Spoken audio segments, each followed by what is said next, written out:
à deux endroits différents. Premier endroit, bien évidemment, l'éditeur Power Query. Pour ce faire, c'est assez simple. Vous allez devoir créer deux paramètres un peu spécifiques, ces paramètres tout de même. Pourquoi? Parce que ce paramètre, il a une typologie un peu particulière. Deux choses qu'il faut retenir. Vous savez que Power Query est extrêmement case sensitive, hein, forcément. Je vais remettre ma caméra d'ailleurs, parce que vous ne me voyez pas en caméra, ça sera plus simple si vous me voyez. Voilà.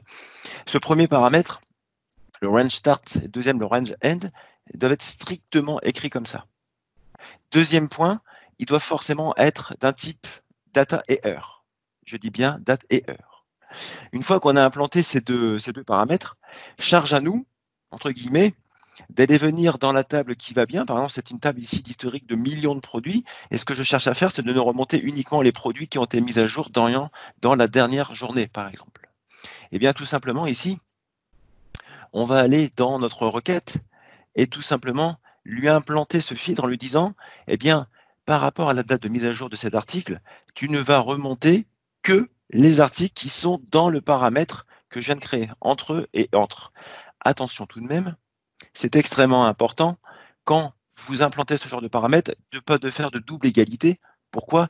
Parce que sinon, une ligne pourrait remplir les deux conditions, celle de début et celle de fin, auquel cas vous pourriez doubler la mise à jour. Et donc là, forcément, ça ne marcherait pas du tout, hein, bien évidemment, vous l'aurez compris. Petit point de précision supplémentaire, une fois qu'on a fait ça, ce genre de choses, donc c'est bien évidemment maintenant accessible en licence pro, hein. Par contre, il faut que le système en back-end supporte. Alors, merci de couper vos caméras pour tout le monde, notamment je vois Frédéric qui est en plein écran, s'il vous plaît, de couper les caméras.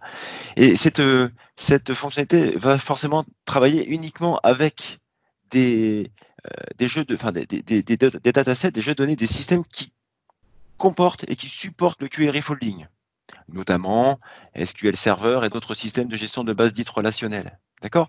Ça, c'est très important. On ne peut pas faire ça sur un fichier texte. Et bien évidemment, ce n'est pas possible. Et il ne faut pas oublier aussi que pour utiliser ce genre de choses, il va falloir que derrière le back-end soit assez musclé, bien paramétré pour le faire. OK? Une fois qu'on a paramétré donc notre Power Query qui va bien, eh bien, maintenant dans Power BI Desktop, avant c'était réservé aux versions Premium. C'était bien réservé aux versions Premium. Merci Marie d'avoir d'ailleurs lancé l'enregistrement. C'était réservé aux versions Premium. Et donc, ici, on va regarder quelque chose. Maintenant, quand on fait un bouton droit sur cette table ici, vous allez avoir ce petit truc d'actualisation incrémentielle. Cette actualisation incrémentielle va vous dire que sur cette table-là, donc forcément, je vais l'activer, quatre choses très stratégiques et fondamentales. Combien de temps en historique je veux vouloir garder? 10 ans, 5 ans, 20 ans, 5 jours, 3 semaines, peu importe. Ça va être à vous ici de déterminer la volumétrie de data que vous voulez garder en historique. OK? Et dans cet historique, on va aller regarder un petit peu ici combien je veux remonter de jours concernant les dernières modifications.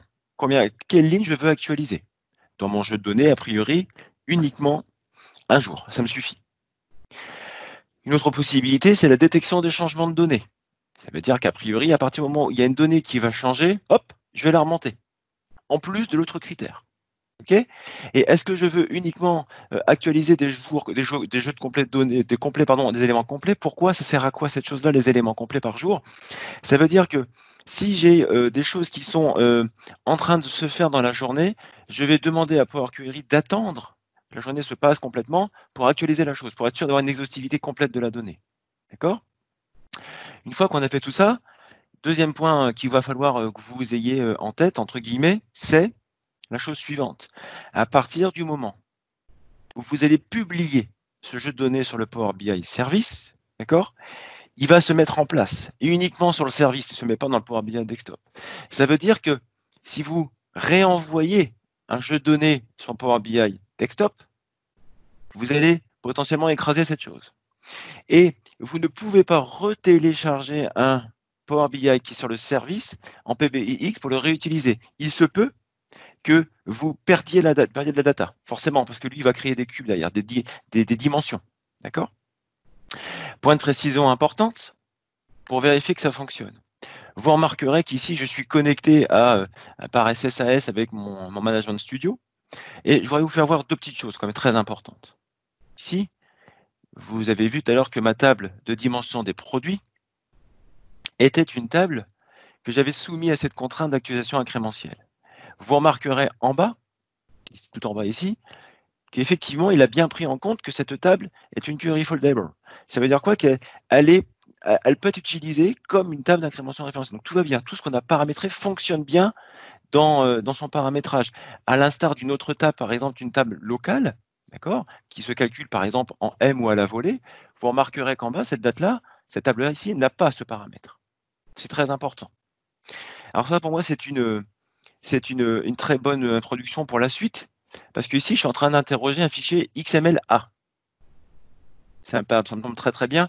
C'est exactement la deuxième nouveauté que je voulais vous présenter sur les fichiers XLMA. Ok? C'est quoi les fichiers XLMA? Plus trop très simple, et en même temps, c'est complètement révolutionnaire. En gros, le fichier XLMA, la notion d'XLMA, c'est quoi? C'est un point de terminaison qui va, entre guillemets, créer un canal de connectivité sur d'autres outils, ou des services d'ailleurs, hein, qui sont dans le cloud ou pas, vers le modèle SaaS. Ok?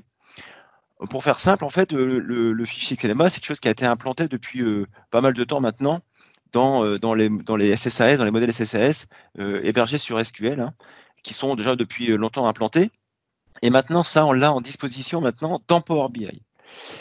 Globalement, à quoi ça va servir? Eh ben, en fait, on va pouvoir se connecter à un ensemble de données de Power BI avec d'autres outils. SSMS, du SQL Server, du DAX Studio et d'autres outils tiers, par exemple. Okay, exemple. Donc, XLMA, qu'est-ce qu'on peut en faire?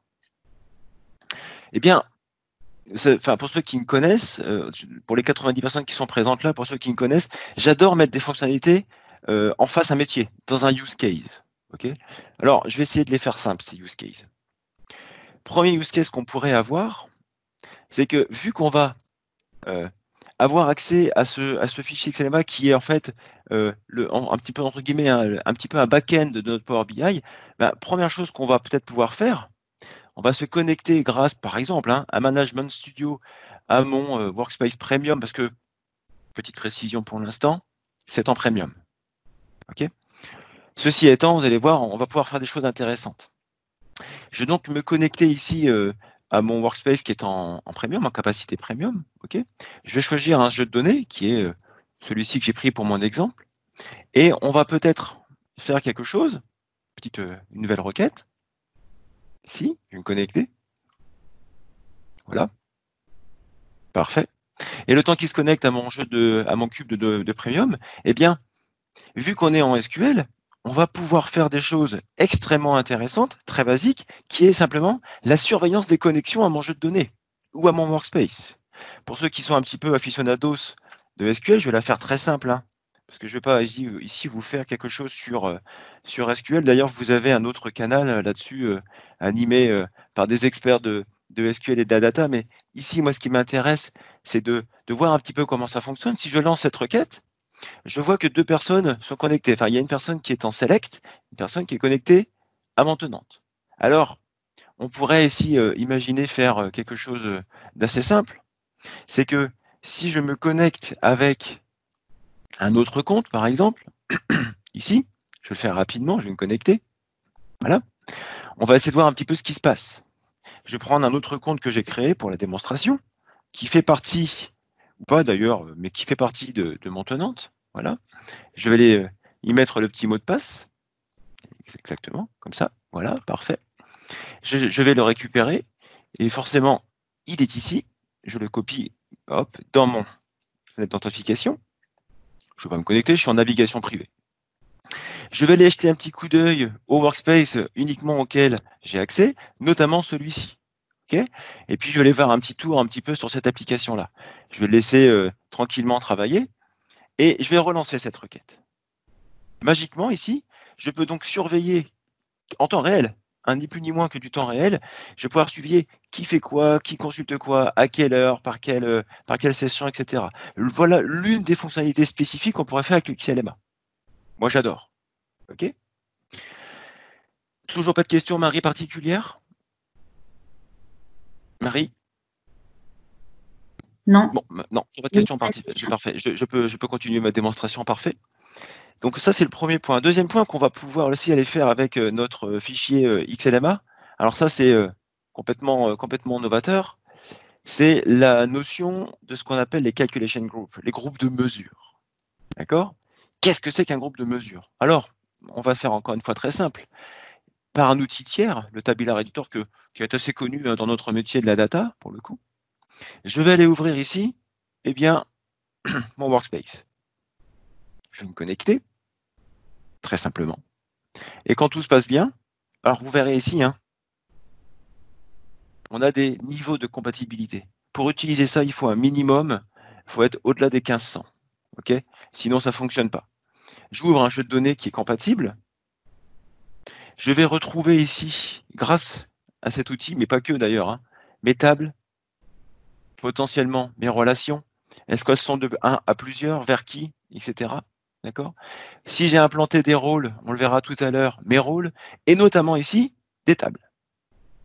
Eh bien, ce qu'on va faire ici, c'est qu'on a l'opportunité ici de créer ce qu'on appelle des calculation groups.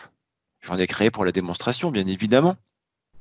C'est quoi un calculation group? En fait, c'est ni plus ni moins qu'un regroupement de mesures, et à l'instar de ce qu'on pourrait faire avec des hiérarchies, vous savez, d'éléments dans une table, quand on le glisse dans un tableau, eh bien là, en un seul et même endroit, ce qu'on faisait avant SSAS, je vais pouvoir venir cumuler des mesures, d'accord, dans un groupe de mesures, pour le coup. Ces mesures-là, en fait, sont ni plus ni moins que du DAX. Ici, j'ai voulu faire, par exemple, une façon très très simple, un controls. Et ce qui va être assez génial, c'est que, par exemple, ici, j'ai voulu savoir quel était le nombre de jeux de données global et quels sont les nombres de jeux de données qui sont en failed. C'est un outil de surveillance, par exemple, de ma capacité, eh bien, de mon workspace. Eh bien, ici, simplement, en DAX, il y a des mesures qu'on n'utilise quasiment pas en Power BI Desktop parce qu'elles ne sont pas exploitables, entre guillemets, comme ça. Par exemple, la fonction Selected Measures va me permettre de dire à Power BI dans ce calculation group, va vérifier un petit peu ce que j'ai mis de l'autre côté dans mon rapport Power BI, regarde quelles sont les mesures qui sont actuellement utilisées dans le visuel, et en fonction de cette mesure actuellement utilisée, eh bien, tu vas venir m'affiter un filtre en temps réel. Donc, en gros, peu importe ce que j'utilise comme mesure, lui, il va le faire de façon dynamique. Faisons un petit test. On va aller faire un petit test ici. Par exemple, dans cette phase de travail ici, j'ai créé un rapport calculation group. OK? Alors, ce qui va être vraisemblablement assez génial, ici, alors je ne l'ai peut-être pas mis, je l'ai pas mis à jour, c'est normal, forcément. On ne va pas prendre celui-ci, c'était une bêtise, c'est celui-ci qu'il faut prendre. Je ne suis pas connecté avec le bon utilisateur, autant pour moi. Dans mon calculation group ici, qui là devrait, en théorie, démarrer si tout se passe bien. Sinon, c'est l'effet des mots, mais sinon, ce n'est pas très grave, voilà, tout se passe très bien. Et dans ce visuel ici, donc je vais pouvoir simplement modifier depuis le web, hein, de façon extrêmement classique, mon rapport. Vous remarquerez qu'ici, j'ai bien le calculation group, les deux que j'ai créés de l'autre côté. OK? Alors, faisons un test. Dans mon outil tierce, hein, qui s'appelle ici Tabular Editor, j'ai calculé un calculation group dynamique, et ici, j'ai voulu faire un truc assez sympa. Qu'est-ce que j'ai voulu faire? C'est que j'ai voulu dire, récupère actuellement la mesure que l'utilisateur final a déposée dans le rapport, tu la récupères, première chose, pour la mettre dans le rapport, et deuxième chose, eh bien, j'ai fait simplement une petite cote-part très simple, hein, de division entre cette fameuse mesure et cette mesure en s'affranchissant des contextes de ligne, je vais la faire très simple, des noms de workspace. En gros, ici, qu'est-ce qui se passe? Eh bien, je vais faire un test, je vais l'enlever, ma mesure dynamique. Si l'utilisateur final fait un rapport classique, nombre de rapports, il n'a que son nombre de rapports. En revanche, calculation group, à l'intérieur de ça, dans les dynamiques, ici, j'ai bien rangé deux mesures. Eh bien, instantanément, si je la glisse, je récupère bien instantanément l'indicateur qui était bien mon nombre de rapports, et automatiquement, il me le fait. Ce qui veut dire donc aussi que si ici, par exemple, je vais chercher un nombre de datasets, et instantanément, si je prends un nombre de datasets que je le glisse, automatiquement, pour cette même mesure, il m'a bien calculé les codes-parts en une seule fois. Ça veut dire que tout devient dynamique. Okay?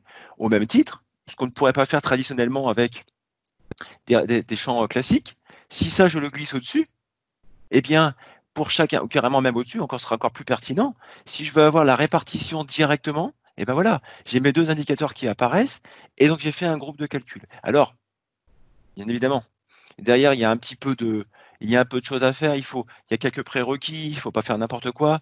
Avec ce genre d'outil-là, on peut tuer un jeu de données, hein, soyons très clairs pour le coup. Mais là, globalement, on a fait des choses très puissantes qu'on ne pouvait pas faire jusqu'alors, et maintenant, on peut le faire. Donc, pour moi, c'est certainement l'une des nouveautés qui va être majeure dans la façon d'appréhender nos modèles, parfois un peu complexes. Je pense qu'on ne peut pas passer à côté de ça. Voilà. Je voulais vous faire un petit focus là-dessus. Et bien évidemment, vous l'aurez compris, qu'on retrouve tout dans le fichier XLMA, absolument tous les paramétrages qu'on peut faire. Par exemple, le format de la mesure, est-ce que je la mets ou pas dans une table à côté, comment je l'arrange, etc. Donc voilà, outil très puissant et très riche. OK ? Voilà pour cette notion-là. Je continue un petit peu dans mon XLMA parce que, encore une fois, j'ai envie de faire quelque chose de très métier. D'accord ? Donc, je vais prendre un autre dataset ici. Il va me demander si je veux l'enregistrer, ce n'est pas nécessaire pour ici. Je vais prendre un contenu et je vais prendre par exemple celui-ci, un démo Power Apps. Alors, qu'est-ce que je vais faire? Bonjour Julien, si vous pouviez fermer votre caméra, ça serait vraiment parfait. Ici, on va faire une autre chose, c'est que grâce au XMLA, on pourrait aussi potentiellement faire de la traduction. D'accord? Alors, on va faire un petit test. On va aller ici. Par exemple, on va reprendre cet outil. Je vais refaire une ouverture de session. Voilà, je le rouvre, tout simplement. Je vais me reconnecter à un modèle. Voilà, parfait. Je m'authentifie, classique. Si tout le monde peut éteindre sa caméra, ça serait bien. Ça serait vraiment très très chouette. Merci beaucoup. Nickel, voilà. Et donc ici, ce qu'on va faire, eh bien, voilà ce qu'on va imaginer de faire. Ici, je vais retrouver la même chose que tout à l'heure. Et je me dis, mais c'est quand même ballot, parce que quand je suis sur le web ici, en fonction de la langue, moi, par exemple, quand je l'appelle ça un nom de dataset, ça ne parle pas à tout le monde. Et donc, en fonction de la langue, est-ce qu'on ne pourrait pas faire quelque chose de dynamiquement en traduction? OK? Alors, allons voir. Ici, vous avez ce qu'on appelle les translations. Très simplement, je vais m'ajouter une translation. Attention, tout n'est pas pour l'instant, entre guillemets, traduisable. Je ne sais pas si c'est très français ça. Simplement, les FRFR, les ENUS, qui sont les grands classiques, sont fonctionnels pour l'instant. Okay, et donc, j'ai rajouté des traductions. Et puis, je vais voir un petit coup d'œil. Ici, j'utilise des noms de datasets. Donc, a priori, dans ma vie, ici, nom de dataset, je devrais retrouver ce champ. Eh bien, tout simplement, ici, dans le translation name, eh bien, le nom de dataset, c'est marqué nom du jeu de données, par exemple. D'accord? Nom du jeu de données. Je vais le faire très simple. Et ici, je vais l'appeler name, allez, comme ça, dataset. OK? Je vais simplement ici venir déployer mon jeu de données. Le gros intérêt aussi, c'est qu'on n'est pas obligé de renvoyer la donnée. On ne peut renvoyer aussi qu'une seule partie si on le souhaitait. Ici, je vais déployer quoi? Uniquement ma structure. Donc, je ne vais pas réenvoyer l'ensemble des datas. D'accord? Alors, on va faire un petit test. On va attendre qu'il se déploie. Ça prend quelques secondes.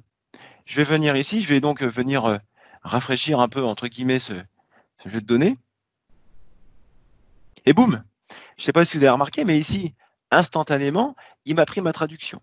Ça veut dire donc qu'ici, vous le connaissez tous parfaitement par cœur, mais ici, dans ma roue crantée, vous avez ici la notion de langue. Et donc, si je passe par exemple en anglais, qui devrait être quelque part ici l'English, je viens de le passer, je pense. Voilà, ici, j'applique. Power BI va, entre guillemets, se réuploader. D'accord? Eh bien, si je retourne dans ce workspace, si je retourne dans celui qu'on a fait tout à l'heure ici, qui s'appelait les Demo Power Apps, en théorie, instantanément, ici, name of dataset. Ça veut dire que je peux traduire et de façon extrêmement simple maintenant des jeux de données. Avant, on devait en créer un par langue, etc. Vous avez vu comment c'est plutôt facile à faire. Okay, et donc, le gros avantage, c'est que je peux absolument traduire l'ensemble des choses. Ça veut dire qu'ici, je peux traduire bien évidemment des mesures, mais je peux aussi bien évidemment traduire des tables, etc., etc. Donc tout devient translate, carrément bien, je trouve. Alors je ne sais pas ce que vous en pensez, vous pouvez interagir avec nous dans le chat, hein. Mais voilà, c'est quand même quelque chose de plutôt très sympa. Par rapport au XLMA, donc je pense qu'on a déjà fait pas mal de tours. C'était l'une des nouveautés que voilà, je voulais vraiment évoquer avec vous ce matin. Une qui pour moi était vraiment aussi quasiment incontournable à vous présenter. Je vais fermer celui-ci. C'est dans Power BI Desktop, pour le coup, ok, ce qu'on appelle le Change Detection. Qu'est-ce que c'est que le Change Detection? Eh bien, on peut maintenant reproduire dans Power BI Desktop comment va interagir le rafraîchissement automatique d'un dashboard. Je vais prendre un exemple. Ici, j'ai fait un dashboard qui se connecte en live sur un dataset SQL Azure, d'accord? Et j'ai voulu essayer de reproduire le rafraîchissement. Vous avez ici en temps réel, ici, vous voyez qu'il y a des petites roues là qui tournent. Si je zoome sur mes tuiles, toutes les 10 secondes, il va s'auto-rafraîchir pour aller voir un peu ce qui se passe sur mon dataset. Hop, d'accord? Eh bien, comment on fait ça simplement ici dans Power BI Desktop? Quand vous êtes dans la page, vous avez ici maintenant quelque chose qui s'appelle l'accusation automatique. Ici, d'accord? Eh bien, deux possibilités. La première est de le faire, lui dire très simplement, tu me l'actualises automatiquement toutes les X secondes. Attention, grosse contrainte, en fonction des paramétrages de la capacité que vous avez mis sur votre workspace, d'accord? Et bien lui, il va se coller sur le la valeur la maximum de votre workspace. Si vous l'avez mis toutes les secondes et que l'administrateur du workspace l'a dit que c'est maximum toutes les 10 secondes, vous aurez beau mettre une seconde, ça sera 10 secondes. D'ailleurs, quand on affiche les détails, il vous le dit ici. Ça veut dire que l'intervalle d'administration, ici, elle est d'une seconde. Donc, vous pourriez mettre une seconde. Or, moi, mon taux réel, il est de 10 secondes. Donc, ça passe. D'accord? Et en théorie, il va mettre marqué 9h29, 13 secondes. Voilà. Donc, il sait quand ça va fonctionner, si ça ne marche pas. OK? Première étape. Donc, c'est-à-dire qu'on peut simuler, par exemple, pour les jeux qui ne sont pas en real time, on pourrait potentiellement. Alors, attention, hein, soyons d'accord. On ne va pas lancer ce genre de choses sur des cubes démentiels d'1 million de lignes, ou alors vous avez intérêt à avoir des jeux de données hyper pointus, hyper nickel. Sinon, vous êtes sûr que vous allez au clash. Et le système qui est derrière leur back-end, vous allez l'effondrer. D'accord? Une fois qu'on a fait tout ça, il y a une deuxième possibilité. Pour moi, assez génial pour le coup. Ici, je vais l'ouvrir, je vais rechercher ma table qui est ici. On peut aussi le faire sur une mesure. C'est-à-dire qu'ici, vous avez une nouvelle icône ici. Et on peut, a priori, maintenant le faire sur une mesure. D'accord? Comment ça marche? Tout simplement, dans la modélisation, vous avez un nouveau truc qui est apparu. Attention, il va falloir que c'est une fonction encore en preview, d'activer tout ça. Mais ici, si vous appuyez sur la détection des modifications, vous avez une nouvelle page qui apparaît. Et moi, je lui ai dit, c'est pas compliqué. À partir du moment où, sur ma mesure ici, qui s'appelle, on va la reprendre, ça sera plus simple. À partir du moment où il y a une date de fin de mise à jour d'un workspace ou ici d'un dataset qui change, dès que la mesure change, toutes les X secondes, tu regardes, si ça change, boum, tu mets à jour le dataset. Ça veut dire quoi ça en fait? Ça veut dire qu'on pourrait mettre un champ, un flag, dans une table de système quelque part, qui vous dit sur une mesure particulière, sur une colonne particulière, on va flaguer cette colonne et uniquement sur la mesure qui a changé, hop, on met à jour. Donc on peut avoir des mises à jour extrêmement rapides, extrêmement simples à administrer, tout en ayant quelque chose de facilement maintenable. Encore une fois, j'insiste bien, je le vois chez beaucoup trop de mes clients, vous ne faites pas ça sur des jeux de données volumineux, sinon vous cassez absolument tout. D'accord? Très bien. Je crois qu'il y a je vais désactiver, je crois qu'il y a un micro derrière de quelqu'un, voilà. Parfait. Ça, c'était ce que je voulais vous faire voir là-dessus. Et on va continuer un petit peu dans mon Power BI Desktop ici. Quelque chose aussi qui, alors là, on va sortir un peu du premium, mais quelque chose qui, pour moi, a beaucoup de valeur ajoutée aussi, qui est tout à fait nouveau. Et en fait, ça rejoint un petit peu ce qu'on vient de se raconter ici. D'ailleurs, je n'ai pas besoin d'aller dans celui-ci. Je pense que je l'ai implanté dans ce dashboard. En théorie, je pense que je l'ai implanté ici. On va vérifier. Je ne sais plus, sinon j'irai de l'autre côté. Petit trou de mémoire. Non, je ne l'ai pas implanté. Pas de problème. Eh bien, c'est ce qu'on appelle aussi les filtres de date relative. À quoi ça va servir?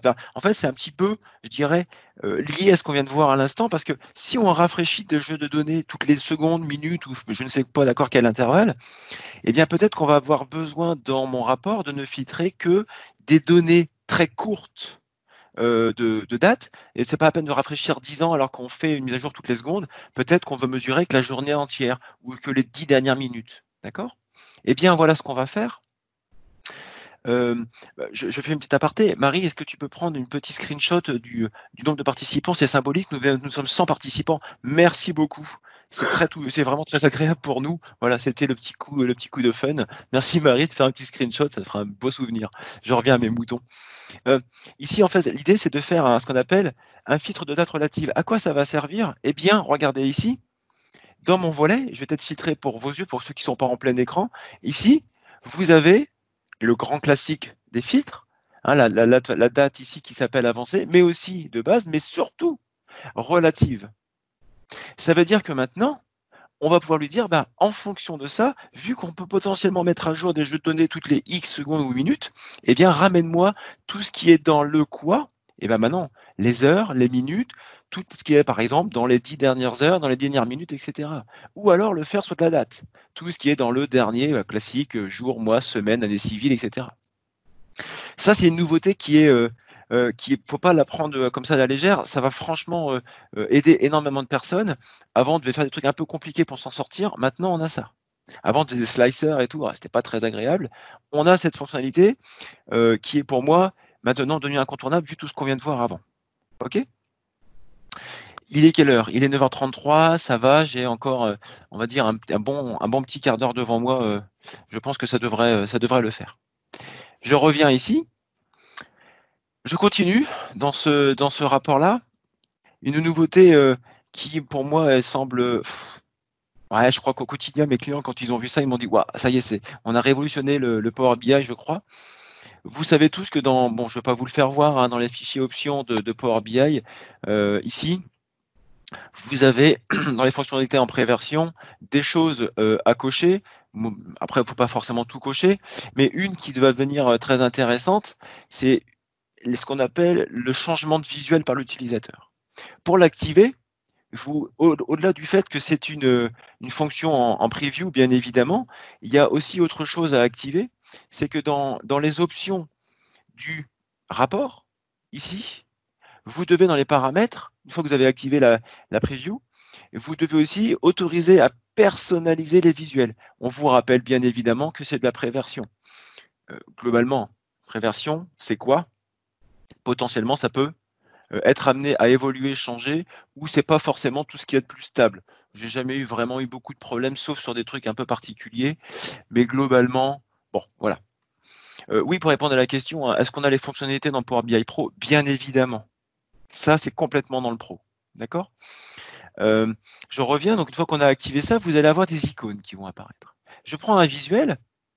Peut-être que dans mon rapport, je n'ai pas envie que l'utilisateur final puisse changer tous mes visuels. Par exemple, sur les deux visuels, je veux bien que mon taux d'enfraîchissement ait pu jouer avec. Celui-ci, je lui interdis de le changer. OK? Comment ça fonctionne? Vous mettez sur un de vos visuels. Et puis, très classiquement, hein, ici dans l'entête, si on descend un petit peu, eh bien, vous avez un nouveau bouton qui est apparu, qui s'appelle « Personnaliser le visuel ». Ici, je vais zoomer un petit peu. Ça s'appelle « Personnaliser le visuel ». Grâce à ça, vous avez l'icône qui va apparaître. OK? Qu'est-ce qui se passe quand je personnalise mon visuel? Hop! Alors ici, on ne peut rien en faire dans le Power BI Desktop. Or, sur le service, ça va tout changer.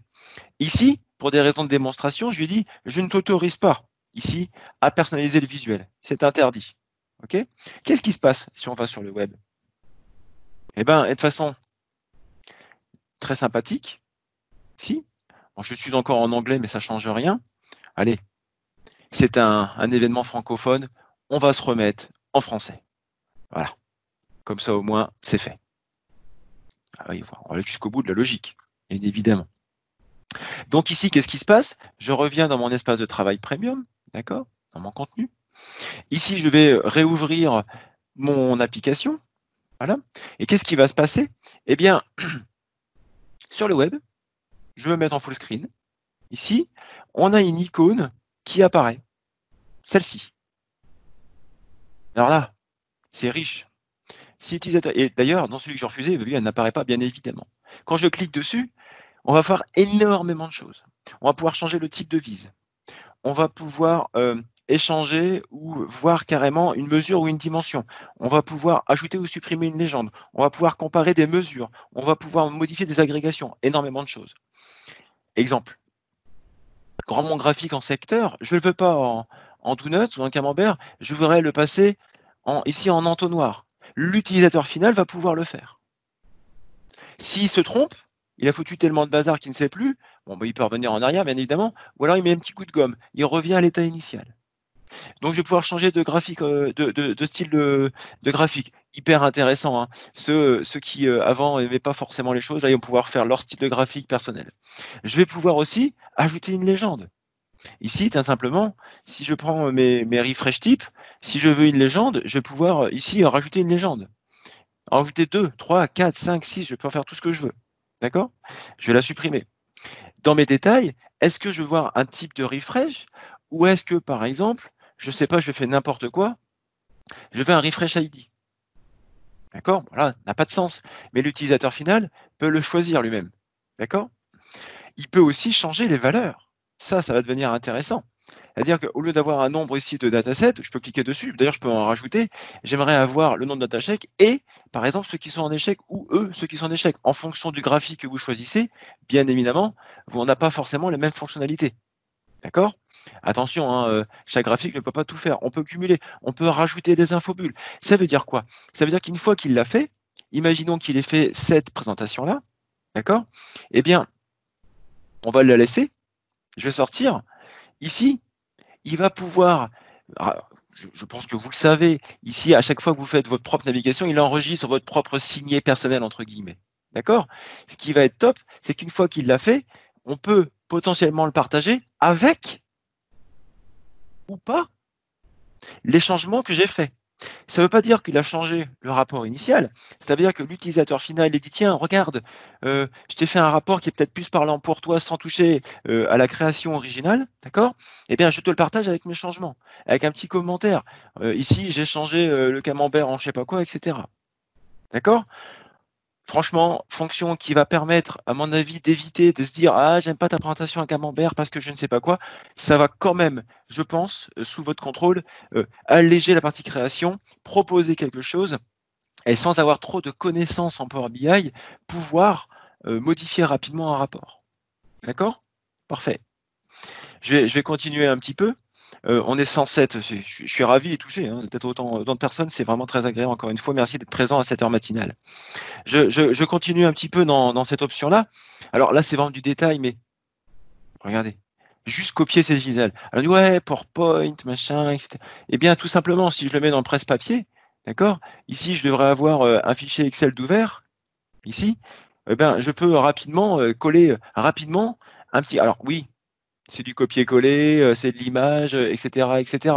Sauf que ce que vous n'avez pas remarqué, c'est que quand je suis dans Excel, ici, lui, il vous colle plein de choses. Que quand je clique dans un fichier Excel ou Word, PowerPoint, ce que vous voulez d'ailleurs, il vous embarque l'URL. C'est-à-dire que si je clique dessus, il me ramène à l'endroit où je suis dans le bon rapport, dans la bonne page. Ça commence à être intéressant. Donc, ce n'est pas qu'un seul copier-coller, en fait. D'accord? Voilà, je voulais vous la préciser. Une fois qu'on a parlé de tout ça, il me reste à vous parler de pas mal de petites choses. Il me reste environ, allez, on va dire, un petit quart d'heure. Et je vais essayer de faire un truc assez simple là-dessus. Parce qu'il y a une petite nouveauté que j'ai un petit peu, entre guillemets, contourné. Je vais retourner dans mon Power BI Desktop. Tout le monde, je pense, d'entre vous, connaît les signets. Le bouton qui permet de basculer, de masquer un visuel, de changer de filtre, etc. Depuis peu, maintenant, on a des nouveaux signets. Ici, donc je prends un bouton. Ici. Et dans les signets, on avait avant des actions uniquement précédent, signer, extraire, etc. Enfin, extraire même pas d'ailleurs. Et maintenant apparaissent extraire, bien évidemment, et navigation entre les pages. Ok, navigation entre les pages, ouais, on peut très bien imaginer faire un bouton très simple, j'appuie dessus, je fais une action de navigation entre les pages, et puis ben, ici, je vais lui dire, bah, tu prends telle page. D'ailleurs, on va essayer rapidement d'insérer un bouton, peu importe, hein, je vais faire un bouton Aide ici, magnifique, parfait. L'action de base, navigation entre les pages, je vais pouvoir dire ici, entre guillemets, on pourrait faire des sommaires. Ça fait maintenant 5 ans, enfin oui, un petit peu à moins de 5 ans, mais qu'on fait des rapports Power BI et très rapidement. Nos clients nous ont demandé, et dans les clubs Power BI, on nous pose souvent la question, Guillaume, est-ce qu'on peut mettre en place de la RLS au niveau des pages? Non. Avant, on ne pouvait pas. Maintenant, on ne peut toujours pas d'ailleurs. Sauf que si on fait une astuce un peu contournée, on pourrait l'imaginer. Je m'explique. Dans ce bouton, dans ce rapport, excusez-moi, pardon, ici, j'ai donc un rapport un peu particulier, d'accord, comme ça, qu'on va présenter de cette façon-là, ici. Et donc, j'ai fait un focus ici sur la RLS, en fait, qui comporte 3 tables qui sont décorrélées complètement du reste, d'ailleurs. Hein. Ici, j'ai bien mon RLS, et ça, donc c'est vraiment trois tables qui sont totalement décorrélées. L'idée, brancher dans une table en direct query sur une base Azure, par exemple, hein, pour le stockage, j'ai une table avec des utilisateurs, un nom, un prénom, un UPN, pourquoi pas. J'ai ici une liste des onglets qui sont dans mes rapports, très simplement. Et donc, au milieu de tout ça, une table qui me dit qui a accès à quoi. Ce n'est pas une erreur, cette jointure. Pourquoi? Quand on met en place de la RLS, vous savez qu'on doit mettre le double sens pour que les tables qui sont de dimension et ou de fait peuvent se filtrer toutes les deux, dans les deux sens. D'accord? Eh bien, ce qu'on va faire ici, c'est qu'on va essayer d'imaginer comment on pourrait faire. Eh bien, tout simplement, je vais vous faire voir un peu ce qu'il y a derrière. Bon, les tables sont d'une simplicité extrême. Je vais essayer de vous les faire voir. Je vais me connecter rapidement à un jeu de données ici sur Azure. Hop, en quelques secondes, il se connecte à un jeu de données sur une base SQL. Bon, la synapse, ce sera pour un autre jour. Ici, on va regarder un petit peu ce qui se passe. Et sur mon écran, ici, j'ai des tables plutôt très simples. Donc ça, je vais le fermer. Non. Et simplement, ici, à l'intérieur duquel j'ai listé des utilisateurs. Excusez-moi, je n'ai pas pris le bon bouton. Voilà. Ici, qu'est-ce qui se passe?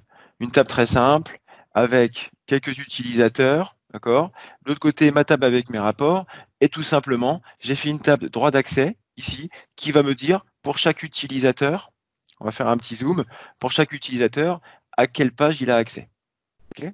Alors, je l'ai fait simple hein, pour la démonstration, mais on peut faire une seule table où potentiellement on pourrait avoir le regroupement de tous nos rapports pour l'administrer. Okay. À quoi ça peut servir? Ben, j'ai quand même ici un use case. J'ai créé ici une application dans laquelle, vous avez vu cette première page tout à l'heure, qui me permet de rafraîchir, par exemple, l'état de mes workspaces. C'est-à-dire ici, ben, voilà tout ce que j'ai comme workspace, à quelle heure il s'est mis à jour, le nombre d'échecs, etc. etc. J'ai fait un autre onglet, plus pour des administrateurs pour le coup, d'accord? Où ici, je leur ai dit, bah, messieurs, j'ai importé ici une application Power Apps, ici par exemple, dans mon rapport Power BI, okay, et cette application Power Apps, le temps qu'elle se charge, me permet d'administrer mes workspaces. Okay. Alors, excusez-moi, je vais me connecter, il me demande de me connecter, ce n'était pas prévu, mais ça devrait prendre juste quelques secondes. Donc, juste pour vous dire que cette page-là, elle est plutôt pour des administrateurs. Il va me demander un mot de passe que j'ai oublié, ça va me prendre quelques secondes. Et je ne souhaite pas que mes utilisateurs, en tout cas tous, puissent accéder à cette page. Okay, le temps de prendre le mot de passe qui va bien. Voilà. Excusez-moi pour la petite intermède des mots de passe. Voilà, pas de souci. On se connecte. En théorie, il devrait se connecter à l'application Power Apps. On va dire oui pour le coup. Et donc, à quoi elle sert juste pour information? Par exemple, ici, hein, j'ai une capacité, peu importe d'ailleurs ou pas, premium, j'ai l'opportunité ou pas dans cette application de passer des criticités. Et en temps réel, ici, quand on valide, vous remarquerez que j'envoie de l'information et automatiquement ici, je vais la refaire, hop, je vais la passer en criticité 3, voilà. Et ici, ça permet de gérer des niveaux de criticité, de workspace, etc. Donc, on peut saisir de la donnée dans Power BI pour interagir avec ça. OK? Bon, très bien. Ce n'est pas le sujet du moment. Et donc ici, je voudrais leur dire comment on peut faire ça. Avec de la RLS, allons jeter un petit coup d'œil dans mes rôles, très classiques. Je vais faire un rôle test pour le moment. Et ben, je lui ai dit, si c'est cette personne qui se connecte, alors ben, ça va venir chercher à quel onglet il peut accéder, etc. Et tout simplement, et tout simplement avec du DAX, d'accord? Plutôt très simple. Ici, je vais regarder un peu ce qui se passe. Eh bien, je vais, première chose ici, aller chercher son principal name pour qu'on puisse aller chercher sur le web qui se connecte, bien évidemment, d'accord, de façon très simple. Et ici, je vais aller lui demander, par exemple, dans la page, d'aller faire une zone déroulante ici, plutôt très simple. Et qu'est-ce que j'ai mis dans ce contrôle? Eh bien, tout simplement, ici, j'ai mis un champ, une mesure, qui s'appelle la page long du rapport. Pourquoi? Parce que ça va me lister uniquement les tables auxquelles l'utilisateur final a accès. Et donc, instantanément, vu que la table ici est soumise, d'ailleurs, on peut faire le test. Alors, sur en direct query, je ne peux pas vous le faire voir, mais ici, si je valide en fonction d'un utilisateur, vu qu'il n'a accès qu'à une ou plusieurs pages, eh bien, je vais lui lister qu'une ou plusieurs pages. Et une fois que j'ai fait ça, une fois que j'ai sélectionné les pages auxquelles il a accès, eh bien, tout simplement, j'ai utilisé ce fameux bouton d'action et non pas avec une navigation, j'ai simplement appelé la page sélectionnée actuellement, le selected value, de ma valeur de ma zone de choix, et automatiquement ici, eh ben, il va m'envoyer avec la mesure d'axe qui s'appelle page sélectionnée, ici un selected value très bête, et ben, ça va m'envoyer vers cette page. À quoi ça sert concrètement? Si je me mets ici, je mets un espace de travail, Demo Power Apps, ici je veux mettre en full screen, eh bien, en fonction de qui est connecté, il me liste les pages, et j'ai plus qu'à appuyer sur un bouton, instantanément j'y vais. J'oublie pas, bien évidemment, de mettre un autre signet pour retourner à la page où j'étais, parce que c'est une page, entre guillemets, masquée. D'accord? Très simplement. Donc ici, on va essayer de faire le test. Donc voilà, l'administrateur peut avoir accès à une page, d'autres, non. Et donc, on va essayer de faire quelque chose. Je vais essayer de vous le simuler, ici. Tout simplement, je vous rappelle que quand on fait ce genre de choses, ici, vous avez des notions de sécurité. Non, bon, pas un data flow, Guillaume, n'importe quoi. Ici, vous avez la notion de sécurité. Allez, voilà. C'est bien ici qu'on va paramétrer qui fait quoi comme utilisateur. D'accord? Et ici, on va potentiellement lui dire, bah, tiens, faisons un test. On va simuler comme rôle, on va tester comme rôle un utilisateur. Si je teste comme rôle, ici, mon utilisateur final, eh ben, ici, il n'a bien que 2 pages, ou pas mes 3 pages, etc., etc. Si je simule en tant que Guillaume, par exemple, eh ben, j'aurai potentiellement mon nom qui apparaît et un certain nombre de pages qui apparaît. Quand je clique sur Go, boum, ça m'enverra dessus. D'accord? Donc voilà un petit peu comment ça fonctionne. Donc ici, je vais arrêter le sécurité à la ligne. Et voilà comment on pourrait aussi, entre guillemets, détourner cette nouveauté. Il ne me reste plus beaucoup de temps et ça tombe, c'est pas très très grave en soi. Une nouveauté aussi, et là je fais un petit coucou à Marco Russo, qui d'ailleurs sa session va pas tarder, qui est pour moi presque fondamentale au final. Marie, record battu 115, petit screenshot pour les souvenirs, on l'encadrera. Mais petite nouveauté aussi qui pour moi, je crois, va devenir un standard. Très simple cette nouveauté. Ici, on vous rappelle que dans le chargement des données, pardon, pas ici du tout, c'est ici, là, dans le chargement des données, je vais la retrouver. Excusez-moi. Elle a disparu. Voilà. Ici, maintenant, vous avez à voir une nouveauté dans les paramètres où on va lui demander ici de se mettre soit en mode, je la cherche encore, je suis désolé, je l'ai perdu. Ah, il doit être ici. Ah, voilà. Ici, dans les séparateurs d'axe, excusez-moi, eh bien, est-ce qu'on doit travailler en point-virgule, tels que les paramètres régionaux, ou alors on standardise notre langage avec une virgule? C'est un débat. Moi, personnellement, je vous conseille fortement de passer en virgule, ici, de le faire comme ça, pour avoir un langage standardisé, parce que quand vous passez par des outils tierces ou des outils autres d'ailleurs, souvent c'est la virgule qui est utilisée. DAX Studio, etc., seront en virgule. D'accord? Donc voilà, ça a été fait par notre ami Marco Russo. Donc je pense qu'il faut le faire en virgule, c'est un avis personnel, et ça simplement, ça vous simplifiera, je crois la vie. Il m'en reste plus que 2 de nouveautés.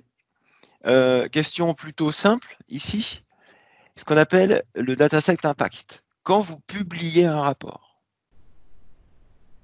je vais enregistrer mes modifications potentiellement.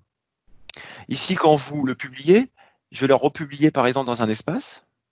Je dis, oh, attention, aujourd'hui, ce que tu es en train de publier, ce jeu de données, il est déjà accroché à 2 rapports et il est accroché à un tableau de bord. Tu es sûr de vouloir le faire? Quels sont les impacts? Ah, on va aller voir l'impact. Si je clique sur voir l'impact, ici, d'accord? Eh bien, il va vous dire, attention, un espace de travail concerné, 2 rapports concernés, un tableau de bord, 64 vues. Je regarde un petit peu ce qui se passe, il me dit, OK, c'est quoi là-dedans? Eh bien, voilà le rapport, voilà le nombre de vues. Attention, vous pouvez dire, attention, notifier les contacts. Bonjour à tous, je voudrais vous avertir que ces changements, nanana, attention, il y aura peut-être une nouveauté. On peut leur dire, il y a une nouveauté qui est apparue dans le rapport, vous la trouverez sur telle page, sur telle mesure. Voilà, comme ça, ils sont au courant de ceux qui sont connectés et à votre workspace et potentiellement partagés, voire abonnés, recevront cette notification. Ce n'est pas un petit détail. D'accord? Et pendant qu'on y est aussi, hein, dans ce jeu de données, ça vous rappelle qu'un petit peu cette vision de traçabilité, c'est exactement la même chose. Vous avez cette visibilité de qui est lié à quoi, c'est exactement ce que fait l'impact. Donc ici, je ne vais pas le republier, ce n'est pas la peine, mais il vous avertit de potentiellement les dégâts collatéraux que vous pourriez faire. Okay? Et je finirai sur une nouveauté intéressante, parce que le coup, je ne l'aurais pas fait voir sinon. Okay? Qui va se situer avec l'interaction avec Excel. Alors, rapidement, puisque c'était en prévu encore pas si longtemps que ça, ici dans le menu données, vous aviez directement ici maintenant, à partir d'un jeu de données Power BI, okay. Alors, ce n'est pas vraiment une nouveauté en soi, mais c'est juste pour introduire celle qui va arriver juste après. Il venait vous lister ici tous les jeux de données que vous aviez et ou rapports d'ailleurs, d'accord, pour pouvoir, quand on se met dessus en temps réel, je clique dessus, en temps réel, il va vous générer la connexion, le TCD qui va bien avec l'étape de mesure. Ça, c'est plutôt un grand standard, ok. Moi, ce qui m'intéresse, c'est pas cette nouveauté. La nouveauté qui m'intéresse, c'est de faire ça. Par exemple, alors je ne l'ai pas activé aussi aujourd'hui pour des raisons de mise à jour d'Insider que j'ai désactivé. Paris, et puis je vais faire un petit tour chez nos amis de Marseille. Vous vous rappelez qu'ici, là, ça, si vous le prenez, automatiquement dans le menu données géographiques, Excel va comprendre en fait qu'il va se lier à un jeu de données. Et donc, ce qui va se passer ici, c'est que quand vous l'aurez activé, vous aurez un truc qui s'appellera organisation, qui viendra se connecter à vos jeux de données, et ça fera la même chose que ça. Ici, si j'appuie sur mon petit plus, je voudrais simplement avoir, par exemple, le nombre de personnes. Hop, instantanément, il va le lier à la table, parce que vous aurez lié Lille, Beauvais, Paris, Marseille à votre table. Vous aurez des champs qui s'appellent population, latitude, longitude, et par exemple, un champ de la région. Et donc, si on est un petit peu malin dans Excel, un petit peu malin avec Power BI aussi, ici, on va se créer un petit tableau très rapidement. Et par exemple, ici, prenons une autre ville. On va mettre, allez, Lyon. Instantanément, il va venir lire une table Power BI qui est dans votre jeu de données, dans ta set, etc. Attention, il faut quelques prérequis tout de même. C'est pas aussi natif que ça. Il faut quelques prérequis, notamment du côté Power BI. Il faut que ce soit de jeux de données qui soient certifiés. Il ne faut pas de direct query, il ne faut pas qu'il y ait d'Azure Information Protection, etc. Merci à ceux qui viennent se connecter. Est-ce que vous pourriez rapidement fermer vos caméras, s'il vous plaît, si c'est possible? Merci beaucoup. Et voilà, donc ça, c'est un truc très intéressant. Et ni plus ni moins qu'avec des jeux de données bien foutus, maintenant, on va pouvoir faire des choses extrêmement intéressantes. Voilà, ça, c'était ce que je voulais vous faire voir comme nouveauté. Il est 9h55. Le temps pour moi d'échanger avec vous sur le chat. Je ne sais pas s'il y a des questions-réponses. Je suis là pour y répondre. Marie potentiellement aussi. Je vais en profiter aussi pour vous dire que dans 15 minutes, globalement, nous allons avoir des nouvelles sessions qui vont démarrer, d'accord, à 10h15. La prochaine, ça sera avec Franck Berneron sur le Master Data Management. Pour ma part, moi, je vais me trouver toute la journée un petit peu dans le Power Saturday en tant qu'organisateur. Je serai là aussi pour lancer quelques sessions. Vous nous verrez avec Marie. Pour le temps, est-ce qu'il y a des questions? N'hésitez pas dans le chat à nous faire signe. N'hésitez pas à nous, potentiellement, si vous le souhaitez, à poser une question. S'il n'y en a pas, eh ben, écoutez, moi, j'ai été ravi de présenter tout ça. N'oubliez pas 2 choses. On peut se retrouver dans le café. D'accord, ça c'est important. Pour échanger, il y a aussi tout à l'heure un raffle, un tirage au sort qui va avoir lieu avec des jolis lots à gagner. Il y a des interviews qui vont être faites dans le café. Il y a des petits jeux qui vont avoir lieu et pour pouvoir prétendre participer à ce tirage au sort, eh bien, il y aura des questions qui seront en lien avec des questions qui auront été posées dans le café et les réponses qui auront été déposées dans le café. Donc, surtout, voilà, allez-y. Je vous souhaite un excellent Power Saturday 2020. Merci beaucoup pour le nombre de personnes connectées. Je suis vraiment, vraiment ravi, vraiment content. Je vous souhaite une excellente journée. Et puis, je vous dis à très vite. Marie, y a-t-il des questions particulières? Y a-t-il des gens qui veulent intervenir? Il me reste 3 minutes. Moi, j'ai pas vu de questions particulières, sauf s'il y en a d'autres là. Eh bien, écoutez, si personne n'intervient, je vous laisse juste une question. S'il y a une question, je vous écoute. N'hésitez pas à prendre le micro si vous le souhaitez. Tu as une question dans le chat. Oui, j'ai vu qu'il y a une question. Marina, alors bonjour, j'ai vu qu'il y avait désormais un nouveau visuel de carte forme. Oui. Est-ce qu'il serait possible d'afficher la légende? Alors ça, ce sont des points spécifiques auxquels on pourra répondre juste après sans problème. J'essaierai de vous guider off en réunion. On peut aller dans le café sans aucun problème. Tableau VS Power BI, c'est pas une question que je vais ici répondre tout de suite. Où est-ce qu'on peut récupérer l'URL de capacité pour se connecter depuis SSMS? Je vous y répondrai si vous le souhaitez aussi, pas de problème dans le café. Il faut que ce soit un workspace premium pour le faire, bien évidemment. Pour le XMLA, est-ce qu'il est possible de voir les logs? Bien évidemment, on peut voir sur un XMLA tous les logs sans aucun problème avec la requête que je vous ai fait voir tout à l'heure en partie.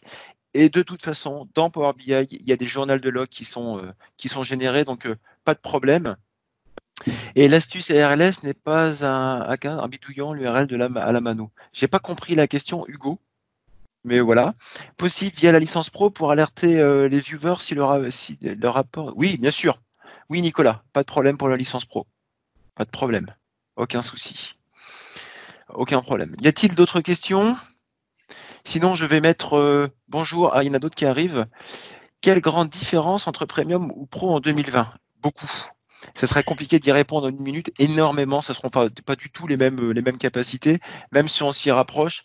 Je vous invite à cette question-là aussi, on pourra y répondre dans le café si vous le souhaitez, mais il y a énormément de différences, on pourra en discuter longuement si vous le souhaitez.